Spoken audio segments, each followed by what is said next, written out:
नमस्कार दोस्तों, मैं हूं आपके साथ गीता गुप्ता।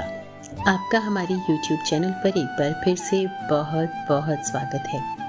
आज जो कहानी हम आपके लिए लेकर आए हैं उसे लिखा है साहित्य जगत के प्रसिद्ध लेखक बलराम अग्रवाल जी ने और कहानी का नाम है अपनी अपनी जमीन। दोस्तों, लेखक बलराम अग्रवाल जी लघु कथा साहित्य क्षेत्र में अग्रणी पंक्ति में खड़े हैं। उनकी लघु कथाओं में करुणा और व्यंग का अद्भुत रसायन है। तो आइए सुनते हैं लेखक बलराम अग्रवाल जी द्वारा लिखित लघु कथा अपनी अपनी जमीन। सुनो, बुरा तो मानोगे, मुझे भी लग रहा है, लेकिन कई दिनों तक देखभाल लेने के बाद हिम्मत कर रही हूँ बताने की। सुनकर नाराज ना हो जाना एकदम से। नीता ने अखबार के पन्ने उलट रहे नवीन के आगे चाय का प्याला रखते हुए कहा और खुद भी उसके पास वाली कुर्सी पर बैठ गई। कहो, अखबार पढ़ते पढ़ते ही नवीन बोला, पिछले कुछ दिनों से काफी बदले बदले लग रहे हैं पिताजी।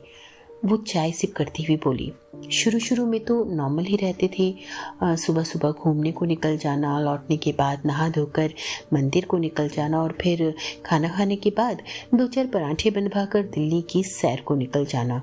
लेकिन क्या? नवीन ने पूछा। अब वो कहीं जाते ही नहीं, जाते भी हैं तो बहुत कम देर के लिए, वो बोली।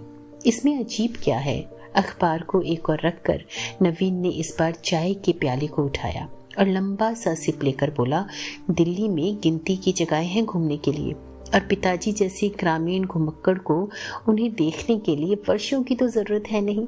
वैसे भी लीडो या अशोका देखने को तो पिताजी जाने से रहे, मंदिर या ज्यादा से ज्यादा पुरानी इमारतें बस। सो देख ही डाली होंगी उन्होंने। वो बात नहीं है। नीता उसकी ओर तनिक झुककर थोड़ा संकोच पूर्वक बोली, मैंने महसूस किया है कि अपनी जगह पर बैठे बैठे उनकी नजरें मेरा पीछा करती हैं जिधर भी मैं जाऊं। क्या बकती हो? मैंने पहले ही कहा था नाराज ना होना, वो तुरंत बोली। आज और कल 2 दिन तुम्हारी छुट्टी है, खुद ही देख लो, जैसा भी महसूस करो। यूं भी छुट्टी के दिनों में नवीन कहीं आता जाता नहीं था। स्टडी रूम, किताबें और वो पिछले कई महीनों से पिताजी उसके पास ही रह रहे हैं। गांव में सुनील है जो नौकरी भी करता है और खेती भी। माँ के बाद पिताजी कुछ अनमने से रहने लगे थे, सो सुनील की चिट्ठी मिलते ही नीता और वो गांव से उन्हें दिल्ली ले आए थे। यहाँ अगर पिताजी ने अपनी ग्रामीण दिनचर्या जारी रखी सो उसे या नीता को भला क्या एतराज होता। जैसा पिताजी चाहते वे करते। लेकिन अब नीता जो कुछ कह रही है वो बेहद अजीब है। वो पिताजी को अच्छी तरह जानता है। आदमी कितना भी चतुर क्यों ना हो, मन में छिपे संदेह उसके शरीर से फूटने लगते हैं। इन दोनों ही दिन नीता ने अन्य दिनों की अपेक्षा पिताजी के आगे पीछे कुछ ज्यादा ही चक्कर लगाए, लेकिन कुछ नहीं। उसके हाव भाव से ही वो शायद उसके संदेहों को जान गए थे। अपने स्थान पर उन्होंने आंखें मूंद कर बैठे या लेटे रहना शुरू कर दिया। लेकिन इस सब से उत्पन्न मानसिक तनाव के कारण रविवार को ही रात को उन्हें तेज बुखार चढ़ गया।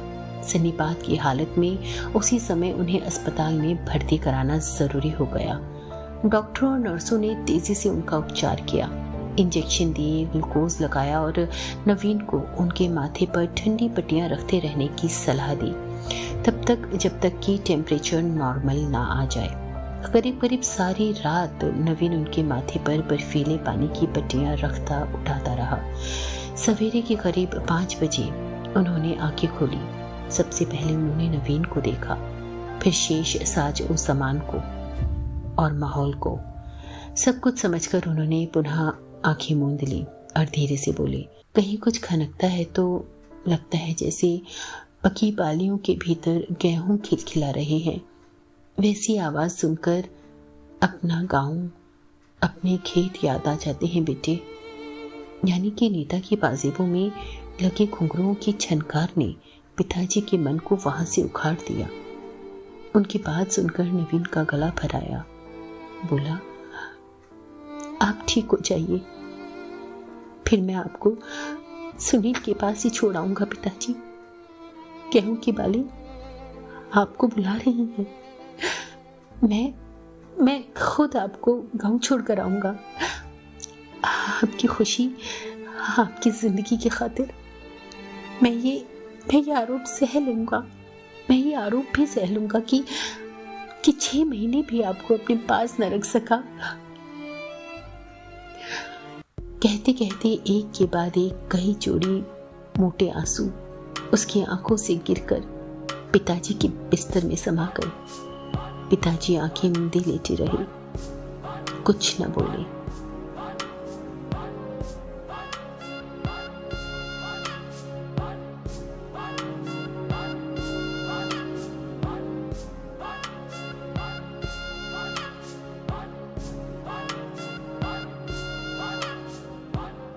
ये जो देश है तेरा, स्वदेश है तेरा, तुझे है पुकारा।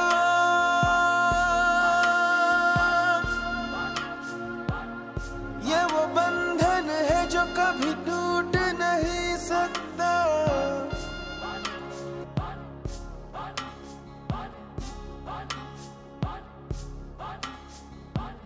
मिट्टी की है जो खुशबू, तू कैसे भुलाएगा। तू चाहे कहीं जाए, तू लौट के आएगा। नई नई राहों में, दबी दबी राहों में, खोए खोए दिल से तेरे कोई ये कहेगा। ये जो देश है तेरा, स्वदेश है तेरा, तुझे है पुकारा। ये वो बंधन है जो कभी टूट नहीं सकता।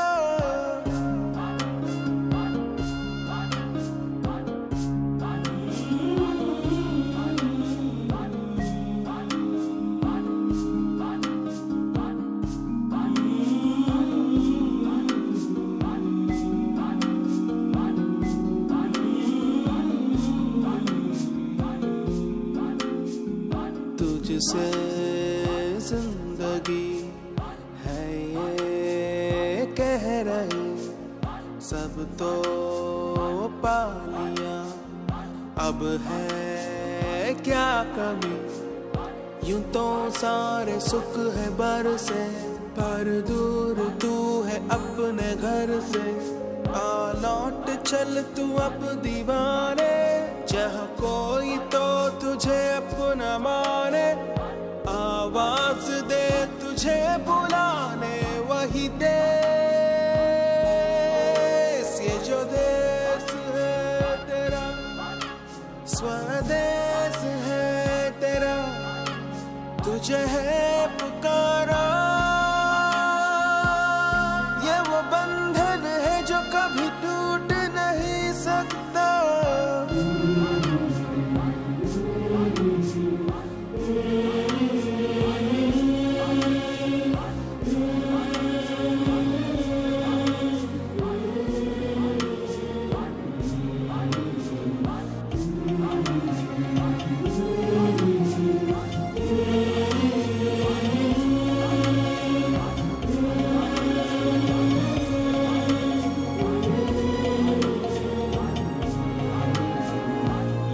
पल है वही जिसमें है छुपी पूरी एक सदी सारी जिंदगी।